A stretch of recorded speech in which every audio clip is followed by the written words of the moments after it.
Au retour de la deuxième partie de cette émission avec nos invités, un technicien algérien, il s'appelle Imed Ama, qui est coach des U19 à la Jeanne d'Arc de Drancy. Et puis nous avons également un jeune Sénégalais, Bafodé Dirabi, qui est entraîneur des jeunes au Paris Saint-Germain. Mais oui, le Paris Saint-Germain, regardez bien ce garçon, vous allez peut-être le voir sur le territoire NC4 et puis vous le rapprochez. Vous lui demandez des conseils, peut-être qu'il prendra la tête d'une sélection africaine NC4. Et puis Bilal Nedman, qui est notre éditorialiste, lui, il n'a pas du tout envie d'entraîner une sélection, il veut rester journaliste. À ces garçons. Et la question de l'AFC, alors le TP Mazembe reste-t-il pour vous le plus grand club du continent? Vous n'hésitez pas, vous allez toujours sur nos réseaux sociaux et à la fin de l'émission, nous allons donner la réponse. Nous ferons le bilan de la saison de football au Cameroun et la sélection du Rwanda qui est orphelin. C'est donc le dossier de l'AFC.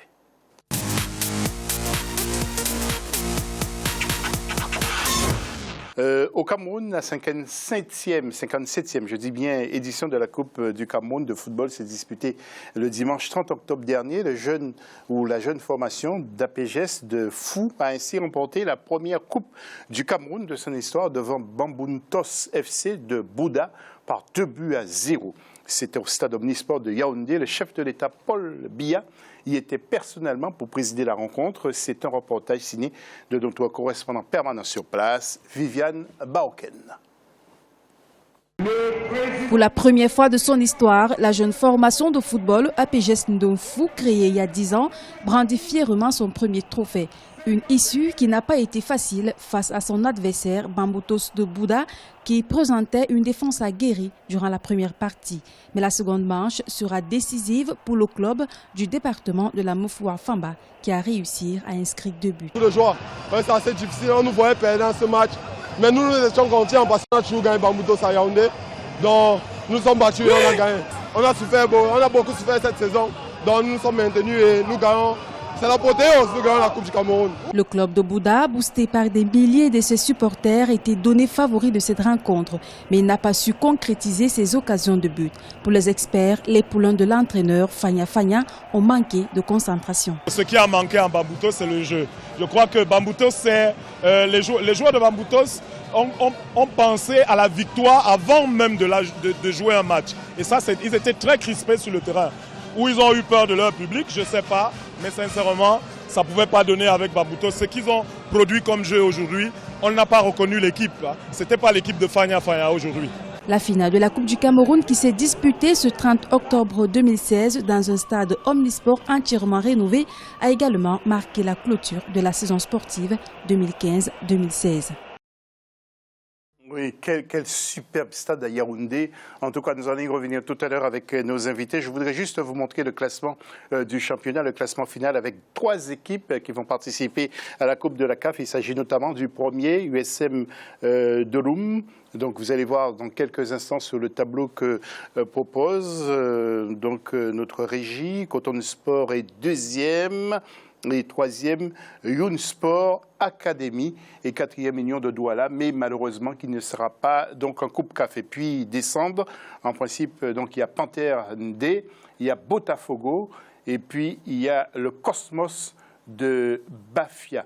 Voilà. Alors, qu'est-ce que ça vous inspire, cette ambiance justement que vous avez vu, Imed, dans le stade de Yaoundé où aura lieu justement la Coupe d'Afrique des Nations femmes bientôt?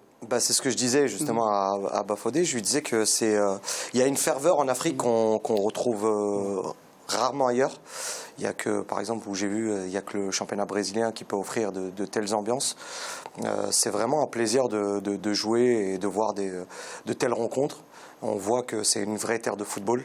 Et malheureusement, il y a 2 gros clubs que je ne voyais pas au classement, c'est le Tonnerre et le Canon. Mais on voit qu'il y a une vraie ferveur et c'est toujours agréable de voir ce genre d'image. Oui. Vous, Bafodé, il paraît que les supporters sénégalais sont très chauds. Je connais un parmi eux d'ailleurs, Radim, qui lui supporte beaucoup le Sénégal. Il paraît que ce sont des supporters qui sont très chauds. Ouais, c'est clair, il y a un réel engouement derrière l'équipe nationale, une vraie ferveur, une vraie passion. Beaucoup aussi de joueurs aussi sont son footballeur au Sénégal. Donc c'est une culture aussi. Culture, ça fait partie d'une éducation, à l'image de l'Institut Diambar qui justement se sert du football comme moteur d'ascension sociale. Donc le football est vraiment dans les mœurs au Sénégal. Oui. Bilal, vous, comment avez-vous jugé justement cette finale au Cameroun, à Yaoundé? Vous avez vu le stade qui a été complètement refait. C'est impressionnant. Ça reste que de mon augure pour la suite, de voir des stades comme ça avec des réels engouements, de supporters, de la joie de vivre. L'Afrique a fait un grand pas vers on va dire, l'évolution de ces stades, ou même après le domaine sportif. Les supporters, avant, on ne voyait pas trop dans certains championnats africains. Et il y a le niveau aussi du football. Oui, le niveau a totalement changé, ça c'est sûr, avec même des prises drastiques de la formation. Même les deux spécialistes peuvent nous en dire un peu plus. C'est qu'on essaie de copier des systèmes que l'on peut avoir en Europe ou même en Sud, en Amérique du Sud. Et c'est vrai que ça concorde bien avec l'Afrique aujourd'hui. Et avec le stade et les matchs que l'on peut avoir tels que là, la finale de cette ça reste beau à voir. Ok. Et nous allons partir maintenant au Rwanda. Vous le savez que la sélection qui veut réaliser des exploits plus tard traverse un petit moment très très difficile. Et justement, vous allez voir sur ce sujet que la Fédération rwandaise de football et l'équipe nationale senior homme aura un problème. Donc, on dit que la sélection devrait retrouver un entraîneur pour le deuxième trimestre 2017, mais pour l'instant, pas d'entraîneur. Nous allons rejoindre tout de suite Olivier Adjakotan pour ce reportage. Regardez. Le prochain sélectionneur de l'équipe nationale senior masculine de football du Rwanda sera connu en mai 2017. À l'origine de cette décision, le manque de moyens financiers. Les Amavubi sont sans entraîneur depuis août 2016 et devront encore patienter 8 mois pour avoir un technicien à leur tête. L'entraîneur joue un rôle important dans la performance d'une équipe et je pense que le Rwanda ne doit pas priver les joueurs d'un sélectionneur sur une aussi longue période. Peut-être, comme les Amavubis n'ont pas de bons résultats, c'est pourquoi cette décision a été prise par la fédération. Mais je ne crois pas qu'on manque de moyens au point où payer un entraîneur deviendrait un luxe. Les Amavubis n'ont pas de compétition majeure jusqu'en juin 2017, où ils joueront les qualifications du championnat d'Afrique des Nations CHAN 2018. Le nouveau sélectionneur qui sera nommé en mai 2017 aura donc 1 mois pour préparer une équipe compétitive. Ça va affecter l'équipe nationale au niveau de la performance. Même je doute que ces jeunes-là peuvent trouver le ticket pour le CHAN. Ça va leur demander de travailler beaucoup, et de suer même pour trouver, de raccrocher ce ticket parce qu'il n'y aura pas de match. Seulement le bagage qu'ils auront, c'est le fait d'être en championnat dans leur club.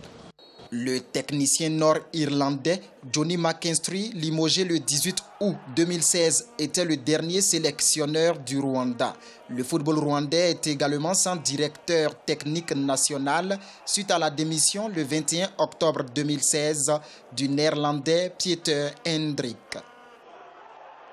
Et avant de retrouver nos invités pour parler de football, de leur poste et de leur métier d'entraîneur, de technicien, sachez que la capitale du Togo, Lomé, a abrité le tournoi international Issa Hayatou jusqu'à dimanche 6 novembre, une édition qui a réuni 4 pays et 6 équipes des moins de 17 ans, Bénin, Ghana, Guinée équatoriale et Togo étaient invités. L'ancien international de la RDC et éditorialiste Roger Toto était l'invité vedette. Alors, je vous propose d'écouter Anoye Castro Niniba, président de la fondation Issa Hayatou de la Côte d'Ivoire, Roger Toto, recruteur de la République démocratique du Congo, et je vous le dis aussi, éditorialiste chez nous. Et puis, il y a également M. Wilfried Djossa, qui est entraîneur de la sélection 2 du Bénin. Ils sont tous au micro d'Emefa Kofi. Écoutez-les. Ce tournoi s'inscrit dans la vision des hommes de paix, comme le président Obiang Nguema, dont le trophée du vainqueur porte le nom. Et le trophée de l'équipe Fair Play du docteur Issa Hayatou, qui en est l'invité spécial, l'ancien président de la FIFA, président de la CAF. Nous sommes au Togo, un pays qui a bien voulu accepter que les jeunes Africains se retrouvent ici pour jouer ce trophée qui porte le nom du président Obiang Nguema. C'est pourquoi la Fondation internationale Issa Yatou a bien voulu dédier au président togolais, à son excellent Faure Gnassingbé, un trophée spécial en hommage à sa vision, en hommage à son soutien au football des jeunes. Les joueurs que je vais noter, qu'on va en même temps on va regarder par les images et on va rentrer en contact avec leur sélection, on va discuter avec eux, on va parler avec eux et donc premier pas, donc amener ces joueurs-là en Europe. Notre centre vient de faire 4 ans, donc on n'est pas encore... Mais moi, mes attentes, c'est que c'est le brassage, ce que ça peut nous amener demain. Moi, je suis sûr que dès que nous allons quitter ici, ce que ce tournoi-là va, l'impact au Bénin, vous ne le réalisez pas encore. Imed Ama, vous avez décidé d'apporter votre service à l'Europe, en France en particulier. Pourquoi n'avoir pas décidé d'aller entraîner par exemple les U19 de l'Algérie ou éventuellement prendre un club algérien? C'était une éventualité qui a été vue il n'y a pas très longtemps.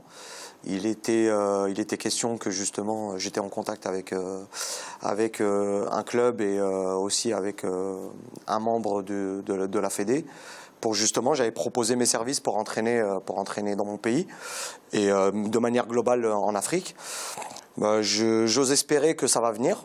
En tous les cas, c'est une de mes aspirations et j'espère en tous les cas y arriver pour contribuer justement à la formation ou travailler un peu plus haut que les jeunes. Parce que je ne vais pas rester tout le temps chez les jeunes. Oui. Vous, Bafodé, alors, vous êtes au sein du Paris Saint-Germain. Comment c'est-il un jeune garçon comme vous? Vous êtes déjà entraîneur. Normalement, devrait vous voir, par exemple, avec l'équipe A du Paris Saint-Germain, par exemple. Non, moi, c'est une histoire délicate parce que j'ai dû arrêter ma carrière parce que j'avais une blessure à la cheville et du coup, j'ai souhaité me reconvertir très rapidement dans le métier d'entraîneur que je voulais déjà faire, même en étant joueur. Et vous entraînez les jeunes, les 16 ans? Les 16 ans, oui, les 16 ans régionaux. Les 16 ans, ça signifie que ce sont des joueurs que vous allez envoyer en CFA ou bien c'est carrément les joueurs de CFA? Il y a un mixte. Dans mon groupe de travail, ce sont des joueurs qui s'entraînent 3 à 4 fois par semaine. Mais le week-end, il y a une cohabitation avec des 17 ans première année du centre de formation. Donc j'ai un mixte des deux le week-end. Donc oui, il y a un travail de formation derrière. Oui, Imed Ama, les garçons que vous formez, c'est pour envoyer ailleurs, par exemple à l'Achter, à la Juventus, au Barça, au TP Mazembe aussi. En tous les cas, c'est ce qu'ils souhaitent, mais durant mon parcours, j'ai eu des joueurs qui ont atteint pour certains qui ont atteint le haut niveau, d'autres qui ont atteint un niveau intermédiaire.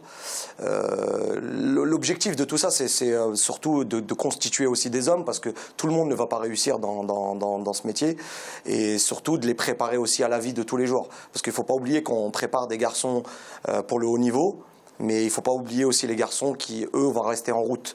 Donc, qu'est-ce qu'on va en faire? Donc, leur apporter certaines valeurs, une certaine discipline aussi, et de les préparer aussi à la vie de tous les jours.